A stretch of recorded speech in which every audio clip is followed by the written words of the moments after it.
Hello, it's me, Andrew. Welcome back to my channel. Today I'm going to be doing the mid-year book freakout tag, which I think I did last year, so I will link that below. I'm doing this very late on purpose because I was really hoping that I would have a different answer to the first question. Like, I am still searching for something better than this in terms of what it is in its genre. Like, I just really want something that hits on the level that this hit and was as anyways. So of course, all the questions will be in the description, original creator in the description. I think that's it. If you've seen the tag, you know how it goes. So first question, best book that you've read all year. And for me, that is easily And Then There Were None by Agatha Christie. This is now an all-time favorite book for me. I have watched the newest adaptation of it. I need to read more mysteries. Like, I'm working my way through all of Agatha Christie because this was so good. And I think what is about it that was so satisfying isn't necessarily the mystery, it's the insane amount of dread that you feel as you read it. So I guess it would be more suspense. Like, I feel like if you haven't read suspense, or you feel like what you have read in suspense has been unfulfilling,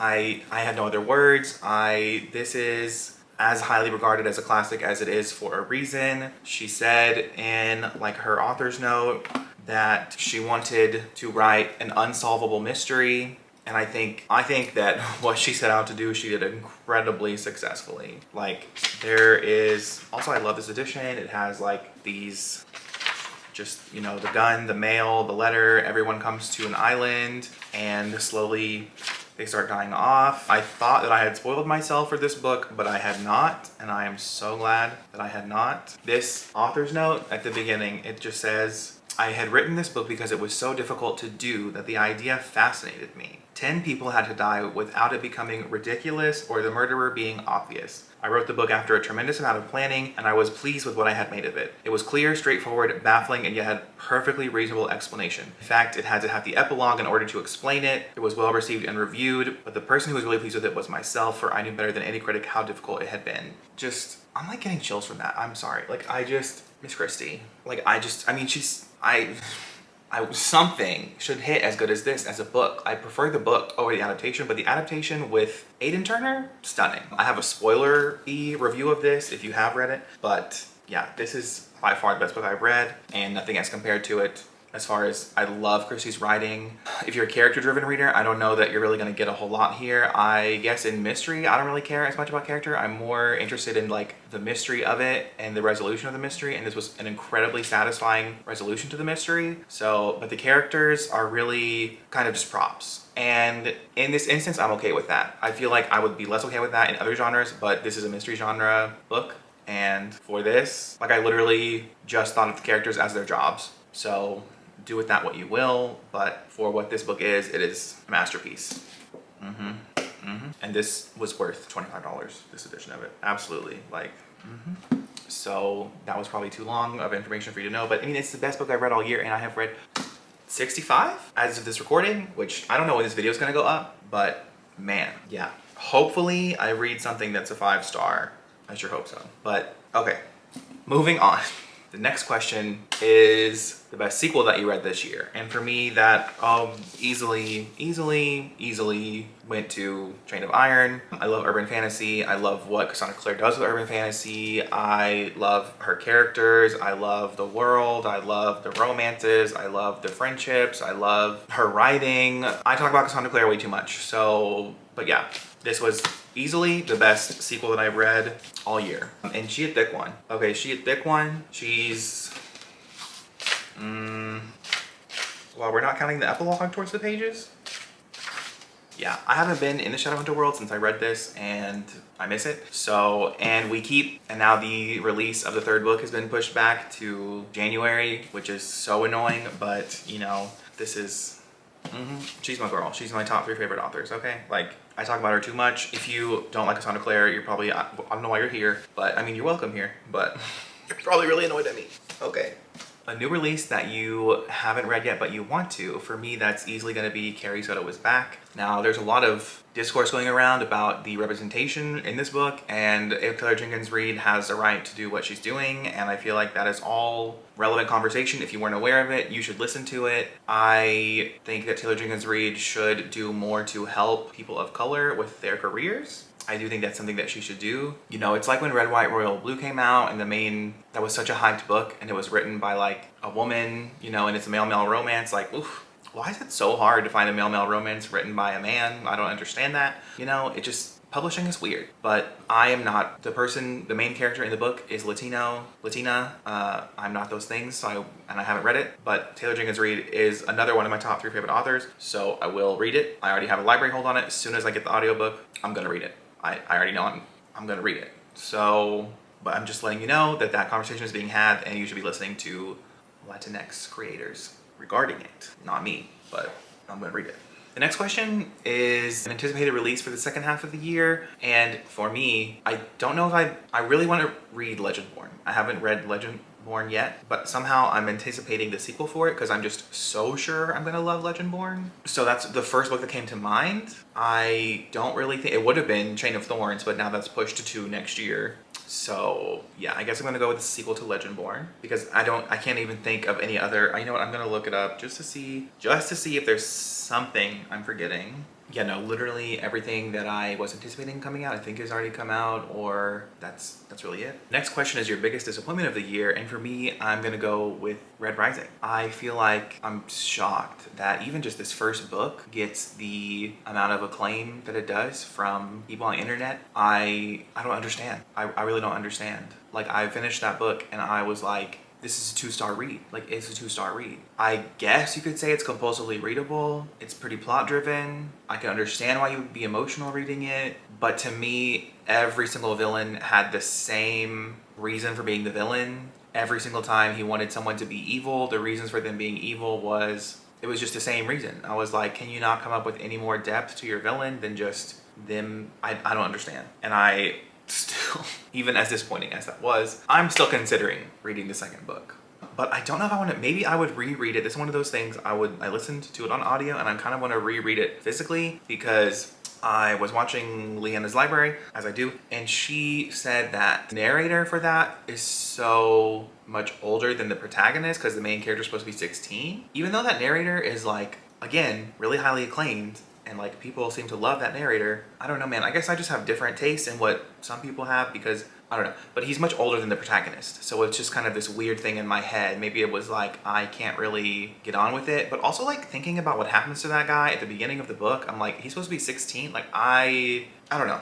I'm not gonna continue the series anytime soon. There's so many other series that I'm trying to read. The next question is gonna be the biggest surprise that you had all year, and for me, that's gonna be The Bear and the Nightingale. This was so good, so good, so escapist, but also so good. I don't know. It's about Vasya, main character, but you're not really following her until over a third of the way into the book, and it's about her family. It's very folklore, fairy tale heavy. It has a very wintry setting. It's absolutely stunning. I was legit reading this while there was like 20 other people around me, and I just felt like I was inside the book. You know what I mean? Like I felt like I was living in the pages. The audiobook for this, in my opinion, is trash. Do not listen to this as an audiobook, would be my opinion. Now, some people love the audiobook, so give it a shot maybe, but ooh, no. This was way better physically. Like it was like I said, it was like I was living in the story. I felt like, it's very fairy tale driven. It kind of reminded me of Once Upon a Time in that sense of it being like just so fairy tale like, but also different because it's a completely different Russian inspired setting that I've never been in before. So it was just different but familiar in the most cozy, fantastic way, and Vasya as a character has so much agency, and I love this. Was so good.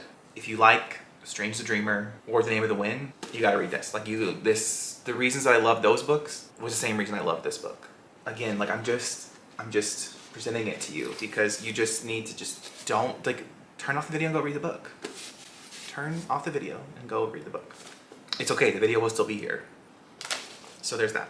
Again, I thought I wouldn't like it. Let me tell you why it's a surprise. I thought I wouldn't like it because I used to think that I was a plot-driven reader, and I have heard this is a very character-driven book, but I don't know. I don't know if I think it's character driven or plot driven, or I mean, it's not like the setting is its own character, which I've come to realize I love, and characters are very, I think if you like Vasya as a character, it's gonna hit, and if you don't like Vasya the character, it's not gonna hit. So I guess it's character driven. It's like character driven and setting driven, mythology driven.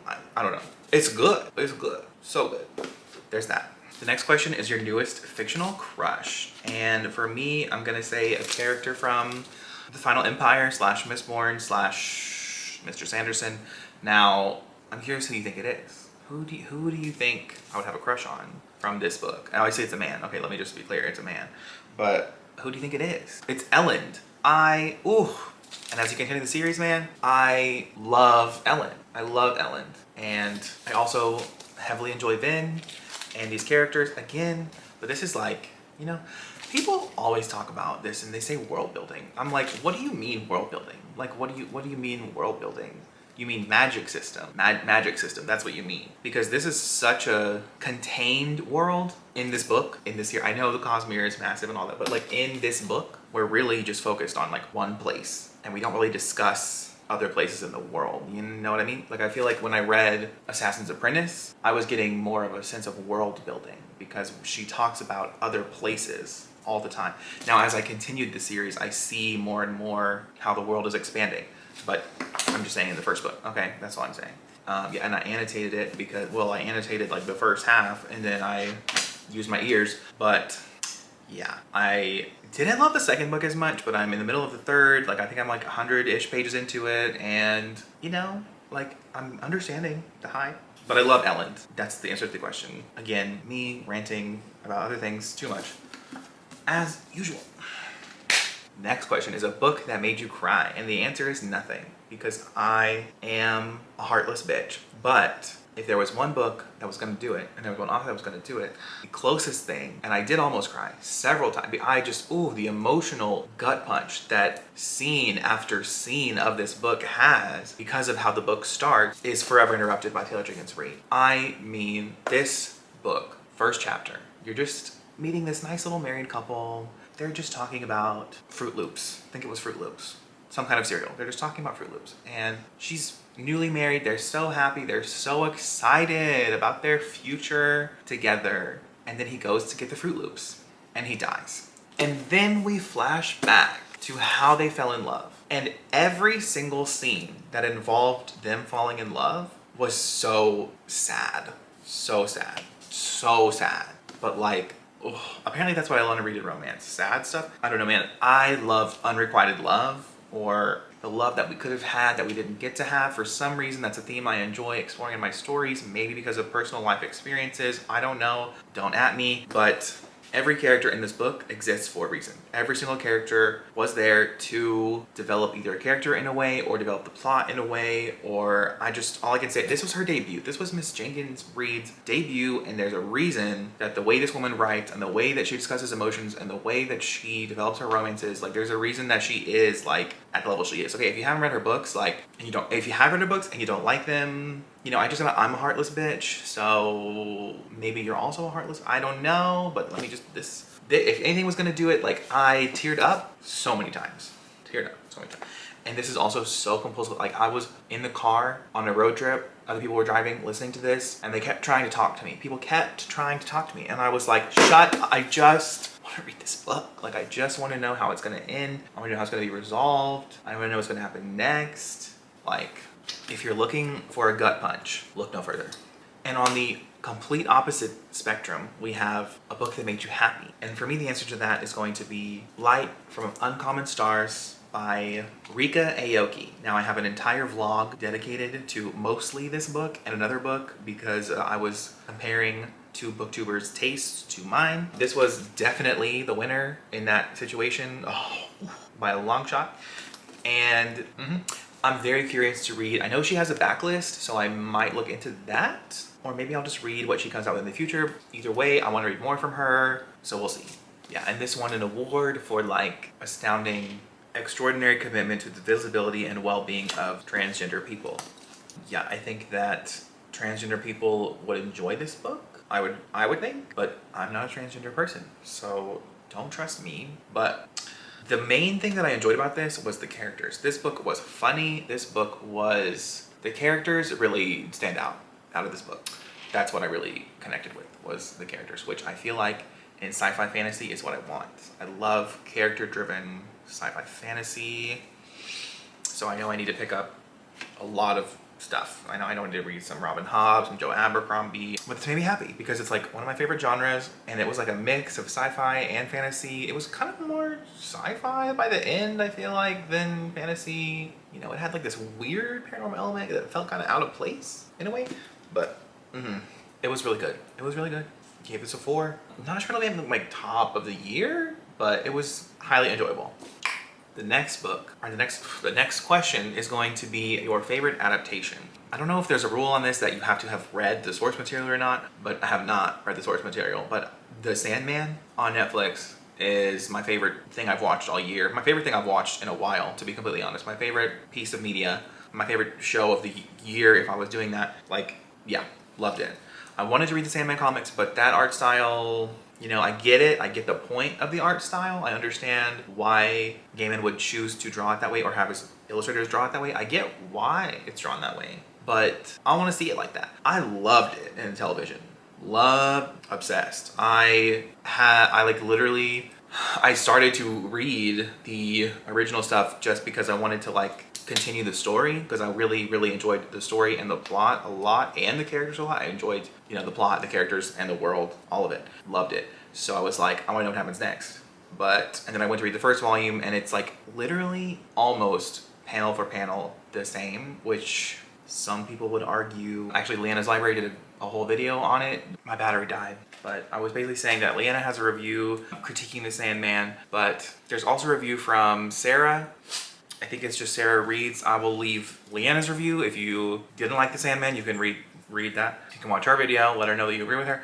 And I will also leave Sarah's video. She also didn't read the comics, so it seems like maybe if you read the comics, you'd have a different opinion. But I think there's people who read the comics and seen the show who loved it. So, you know.